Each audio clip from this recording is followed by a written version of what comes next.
蛋，加入适量的食盐，1小勺白胡椒粉，1小勺鸡粉，去腥增鲜，再来少许的五香粉，1大勺的生抽，翻炒均匀，使所有的食材均匀的入味。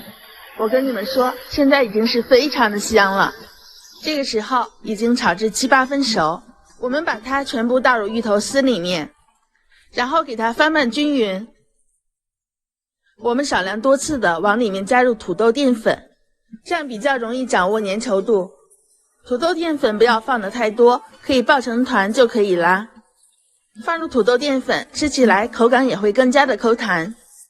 取上1小撮的芋头丝，放在手心给它按压紧实，然后给它搓圆，像这样和鸡蛋大小差不多就可以啦。依次做好之后，